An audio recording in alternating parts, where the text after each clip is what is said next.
Yahweh, Nekogumba Melayo. Shalom, shalom, les mamans pasteurs, les épouses de pasteurs, femmes de serviteurs de Dieu. C'est pour vous que je suis là. Moi, c'est Henri Papa Moulage. Je viens vous donner une très belle information, une formation spéciale des épouses des pasteurs organisée par IBTD, Institut Biblique et Théologique de Dortmund. C'est sur Zoom uniquement. Alors ça va se passer par réservation. C'est dû le samedi 12 août ainsi que le samedi 19 août. 2 samedis de formation spéciale des femmes des pasteurs. Il y a des informations importantes concernant les femmes des pasteurs. Suivez cette formation, vous serez équipés. Que Dieu vous bénisse. Ta bénédiction. Il est écrit que l'homme ne vit pas seulement de pain, mais l'homme vit de toute parole qui sort de ta bouche. Père, par rapport à notre vie, nous avons besoin que tu nous dises un mot, que tu parles afin que nous puissions vivre. Ta grâce et ta faveur sur ce programme, au nom puissant de Jésus. Amen. Chers amis, mes frères et sœurs en Christ, je vous salue tous, chacun dans le coin où il se retrouve, dans le pays où il est. J'ai à cœur de vous dire que nous vous aimons et nous vous soutenons. Et avant de prêcher, je commence par présenter nos excuses.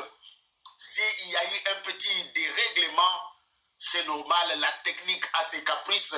C'est pourquoi, deux fois, il y a eu des petits problèmes techniques. Mais le Seigneur nous a aidés, tout est revenu normal. Et nous allons vous servir comme nous avons l'habitude de vous servir. S'il y a un problème, connectez-vous à nous, posez vos questions, nous allons vous répondre par rapport à la radio, par rapport à votre manière de soutenir cette radio, par rapport aux différents programmes que nous avons, nous, de la Radio Pain du Soir, nous sommes là pour vous. Merci pour tous ceux qui nous ont contactés cette semaine. Que la grâce de Dieu soit avec vous. Nous avons, depuis le dimanche passé, commencé un thème. Je ne sais pas quand est-ce qu'il va finir, mais néanmoins, c'était les dettes ancestrales. Les dettes ancestrales étaient le thème que j'ai introduit dimanche passé et nous allons faire la suite de cela ce matin. À titre de rappel, le texte charnière, les textes principaux, les textes de base étaient 2 Rois, chapitre 4, le verset 1 à 2. Souvenez-vous que dans ce beau texte, on nous parlait d'un fils de prophète qui craignait Dieu, mais qui avait des dettes. Après sa mort, le créancier est venu pour prendre ses deux fils à cause des dettes. Les créanciers ne viennent pas pour rien dans ma vie et dans ta vie. Les créanciers, quand il vient, ici c'est le diable, il a une cause. Et cela nous a amené à montrer que les dettes ancestrales, c'est ce que nous appelons dans d'autres termes les réclamations. Nous avons vu c'était quoi une réclamation. Et puis, nous avons essayé de voir que toute réclamation est basée sur une alliance maléfique, une alliance satanique, une alliance diabolique. Et j'avais essayé de tremper dans la sauce d'alliance pour vous dire que ce qui fait la force d'une alliance, c'est le sacrifice, l'objet de l'alliance, la périodicité ou la fréquence du sacrifice et les rayons d'action pour la faveur demandée. Ce matin, je vais faire la suite pour dire que la réclamation, j'avais bien dit que c'était une demande insistante d'une autorité pour faire reconnaître l'existence d'un droit. Nous sommes en train de parler de la réclamation ou les réclamations sataniques. Avant d'aller plus loin, je vais d'abord couper ces titres en 2 parties Réclamation, c'est quoi? Satanique, c'est quoi? Le grand thème, les dettes ancestrales, cela nous a amené à comprendre ce qu'est le réclamation satanique. Je disais que souvent, il s'agit d'une dette ou encore d'une chose qui nous appartient afin d'obtenir gain de cause. Quand il y a réclamation, cela signifie que l'ennemi nous avait donné, prêté, fait alliance avec nous à une période donnée, sans pour autant qu'il se révèle, mais au moment venu, il commence à réclamer sa dette. C'est pourquoi nous parlons de dettes ancestrales. Dettes ancestrales, pourquoi? Parce que nous vivons aujourd'hui et des fois dans nos familles, ceux qui ont pris les dettes que nous payons aujourd'hui n'existent plus. Et l'adjectif satanique, dette satanique, réclamation satanique, c'est tout simplement pour dire que cette réclamation a pour source le diable. C'est lui qui est derrière ces réclamations, c'est notre accusateur qui est le diable. Bien-aimé, la notion de réclamation satanique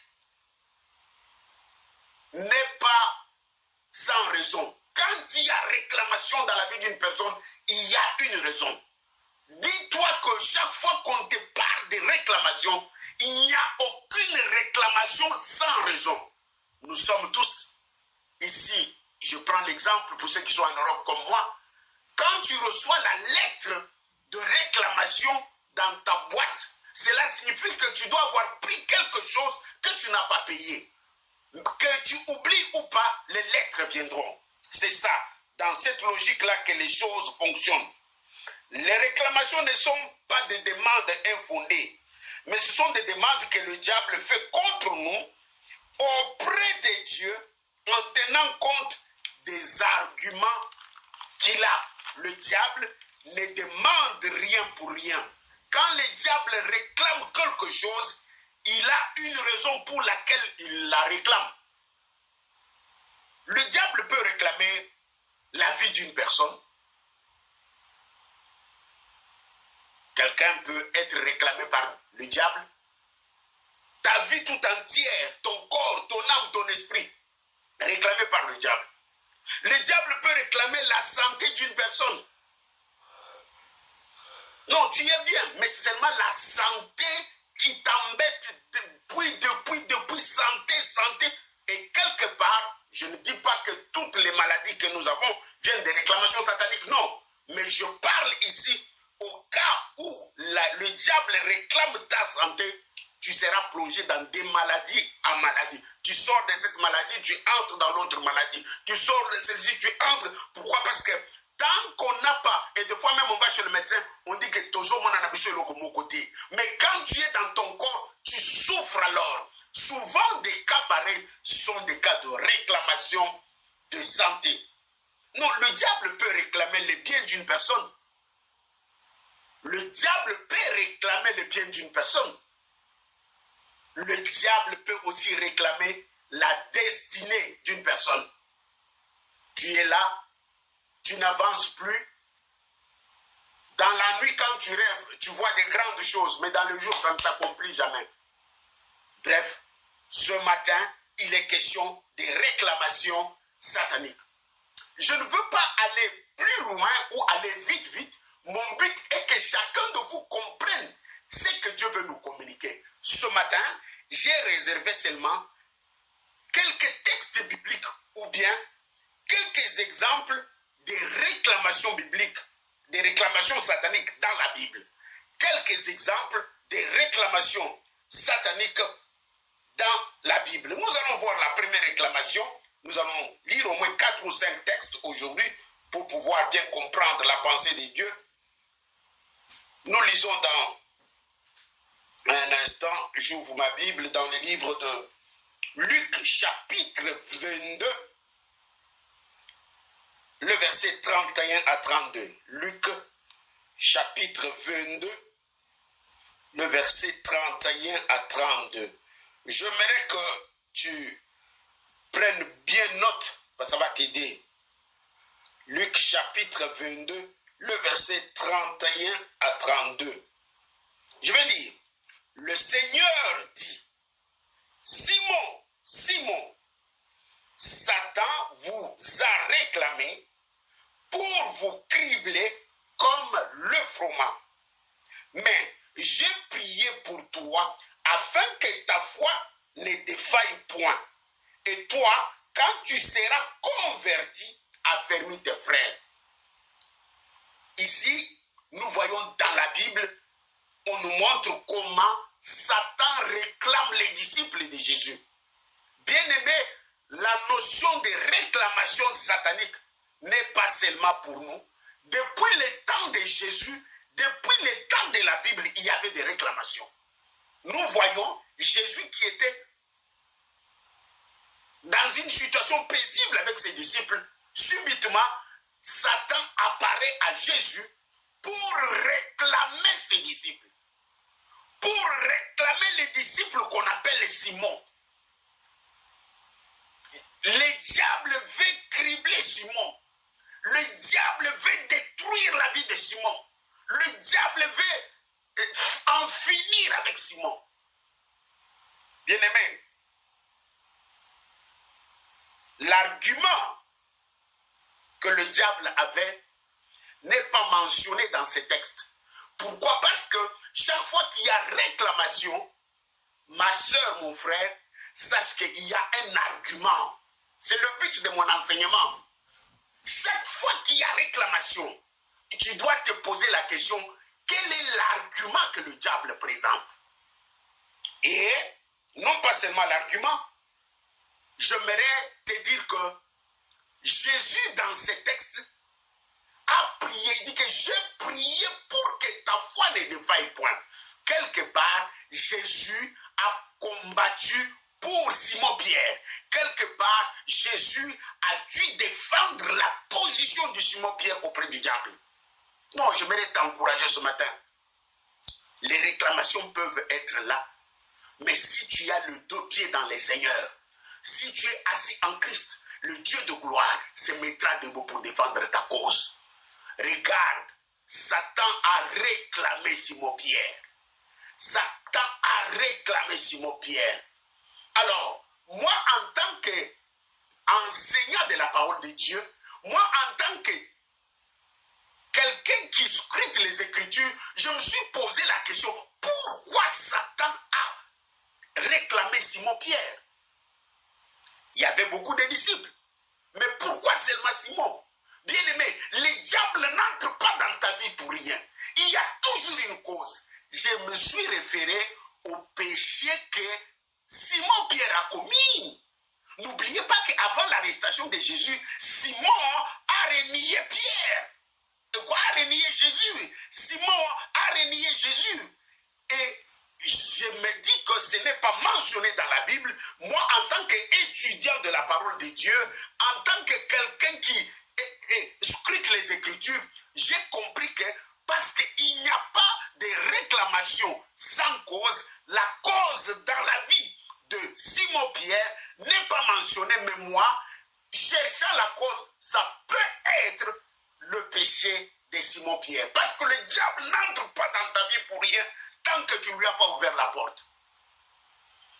Bien-aimé, premier exemple biblique de la réclamation, nous voyons Satan lui-même réclamer Simon-Pierre auprès de Jésus. Et Jésus s'est mis debout pour défendre la cause de Simon-Pierre. Et il a rendu le projet de l'ennemi en échec. Jésus a joué le rôle d'avocat dans la vie de Simon-Pierre pour le défendre et détruire les argumentations de l'ennemi. Amen. Je souhaite qu'on lise un autre texte pour voir une deuxième réclamation dans la Bible. Cette fois-ci, nous sommes dans l'Ancien Testament. Nous allons lire dans le livre de Zacharie. Un instant, je dois trouver le livre de Zacharie. Dans le chapitre 3, versets 1 à 4. Je vais faire la lecture. Josué, le souverain sacrificateur, debout devant l'ange de l'Éternel, et Satan qui se tenait à sa droite pour l'accuser. Josué est là, mais Satan est là pour l'accuser, pour le réclamer. Suivons le verset 2. L'Éternel dit à Satan, que l'Éternel te réprime, Satan, que l'Éternel te réprime, lui qui a choisi Jérusalem, n'est-ce pas là un tison arraché au feu? Verset 3. Or, Josué était couvert d'un vêtement sale et il se tenait debout devant un ange. Verset 4.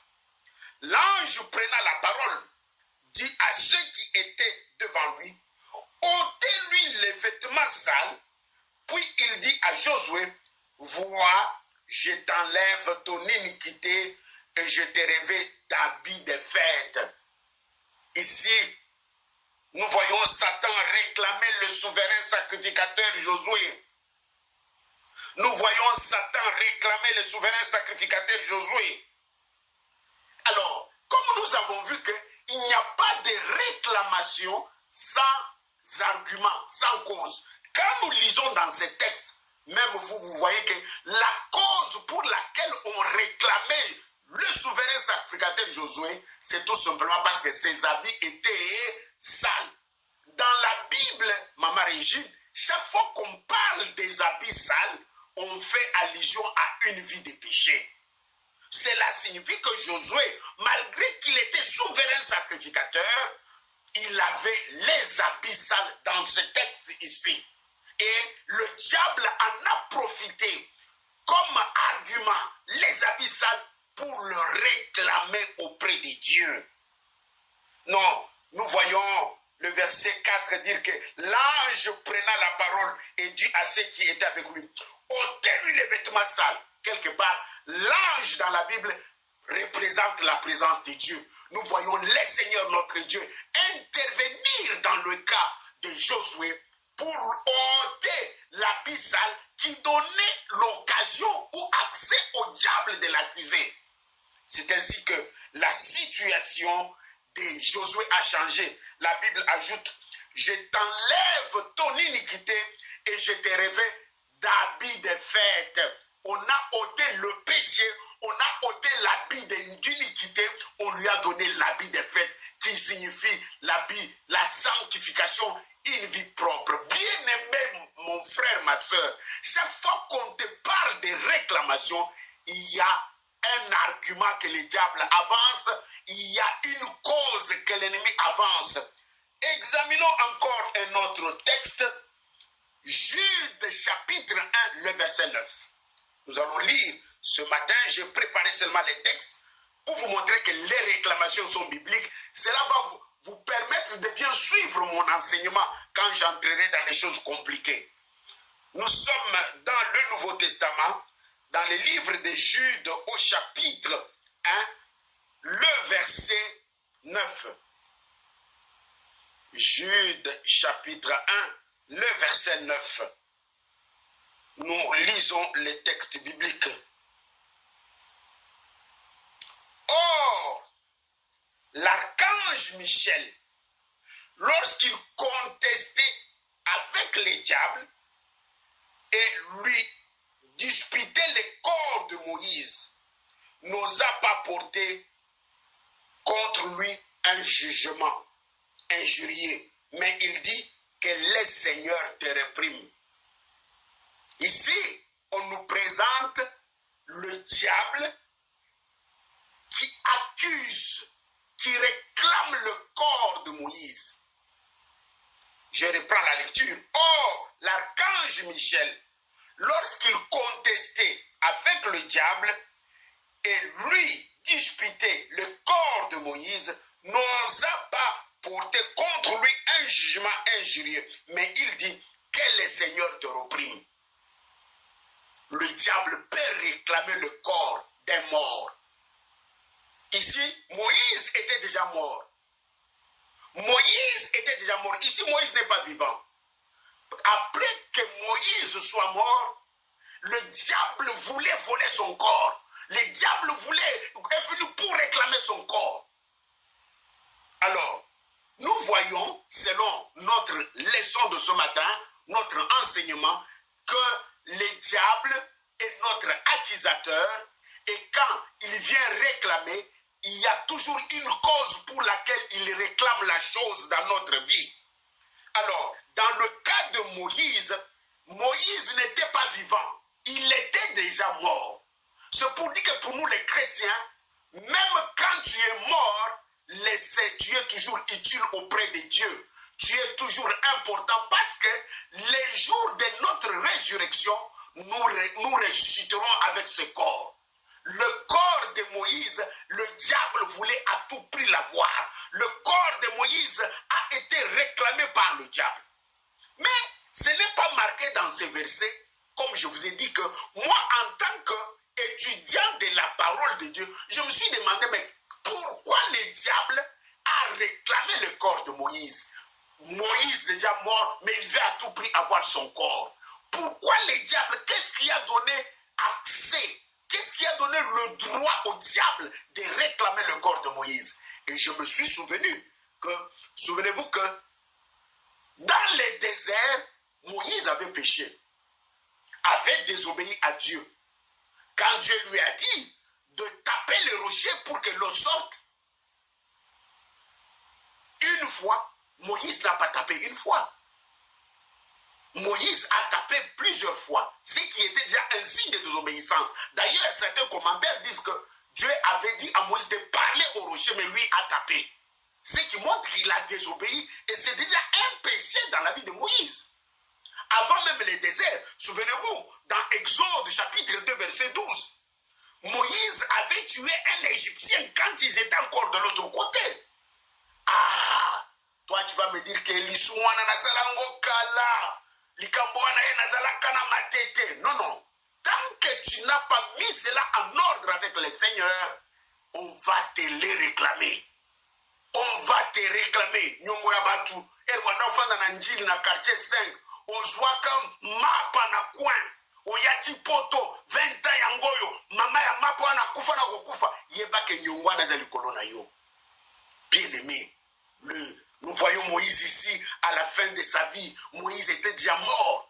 Mais le diable est venu réclamer son corps. Pourquoi? Parce que, non, j'invoque ces deux raisons bibliques.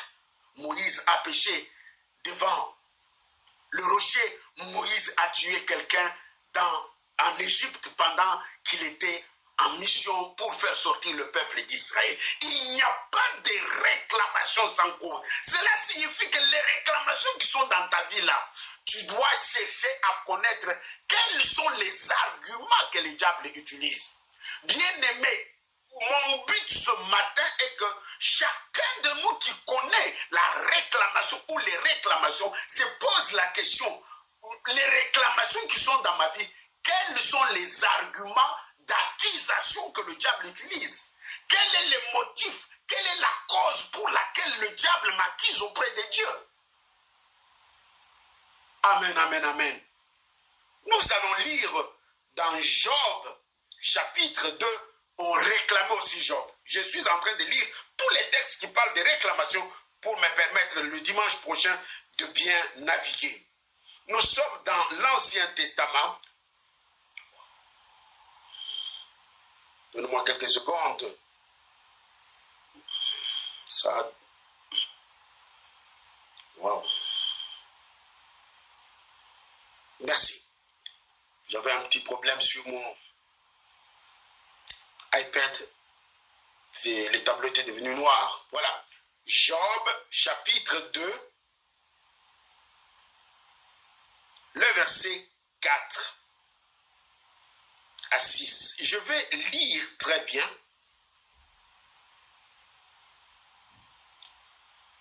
Et Satan répondit à l'Éternel. Peau pour peau. Je vous ai épargné le verset 3 à cause de temps. Peau pour peau. Tout ce que possède un homme, il les donne pour sa vie. Verset 5. mais étends ta main, touche à ses os et à sa chair. Mais je suis sûr qu'il te maudit en face. L'Éternel dit à Satan, voici, je te le livre, seulement épargne sa vie. Quand nous commençons au début du texte, nous voyons le diable venir réclamer Job auprès de Dieu. Venir réclamer Job auprès de Dieu. Comme le diable réclame aussi ta vie, réclame ton mariage, réclame ta destinée, réclame tes études, réclame ta santé. C'est ainsi que ce matin nous voyons le diable réclamer Job auprès de Dieu. Et Dieu a usé de manière à vanter Job auprès du diable pour lui dire que non, Job, non, je connais son cœur, je connais son amour pour moi, je connais, c'est quelqu'un qui m'aime. Et le diable lui réclamait seulement peau sur peau. C'est-à-dire que les os et la peau, font partie de ce que nous appelons la santé. Le diable réclamait la santé de Job. Yamunde boyokaki, Job abelaki, abeli koleka kutuna corona, lokola kufa. Mais Dieu avait dit au diable, prends sa peau, prends ses os, mais ne touche pas à sa vie. Non, les réclamations existent, maman. Les réclamations existent. Alors, je me suis posé la question, pourquoi le diable a réclamé Job? J'ai cherché, en tant qu'étudiant de la parole de Dieu, je me suis dit que c'est à cause de la position de Job. Le diable peut te réclamer à cause de ta position, à cause de ta bénédiction, à cause de ta position. La jalousie peut entrer en lui et il commence à vouloir détruire ta destinée. Ce matin, nous voyons Job qui n'a rien fait. Job n'a rien fait. J'ai essayé de lire, j'ai cherché. Je voulais attribuer ça à ses enfants, mais les enfants, bon, ne sont pas concernés dans ces cas, mais c'est le corps de Job qu'on réclame. Et Job avait une très bonne position. Job était un homme béni. Job était un homme riche. Bien aimé, tu as déjà vu quelqu'un qui est béni et qui rentre à la case du départ. Souvent, ce sont des réclamations. Oh, Abonga, Yanabiso, Asaraba conteneur, Akendaka Dubai, Angola. Mais, Yaya Sikoyo, Azongana Ndaku ya Matete, Place Bozalaka, Nangilima, Sima École. Nde place Yanabino Azonga. Okundimatike Moutobano de Dubaï. Okundimatike Moutobano Salaba conteneur. Pourquoi? Parce que le diable a réclamé sa destinée. Le diable l'a ramené à la case du départ. Bien aimé, ces choses, nous devons les enseigner. Pourquoi? Parce que nous voyons dans nos vies, dans les vies des enfants de Dieu, quelqu'un connaît un peu de succès, il avance.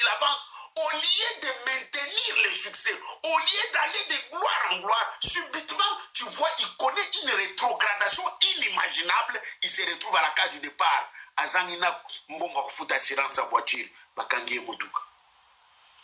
Pourquoi? Parce que le diable.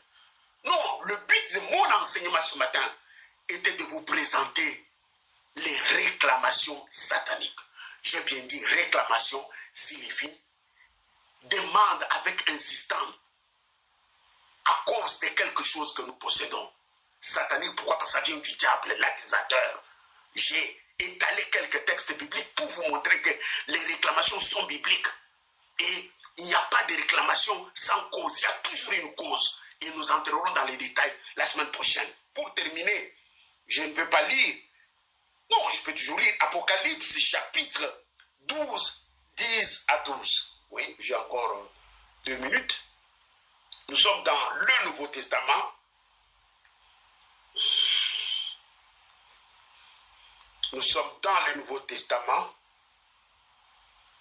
dans le livre d'Apocalypse, le chapitre 12, le verset 10 à 12. Je vais lire pour la bonne compréhension.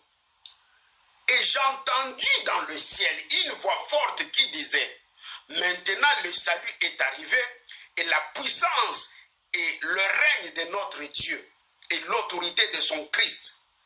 Car il a été précipité l'accusateur frères, celui qui les accusait devant le trône de jour et nuit.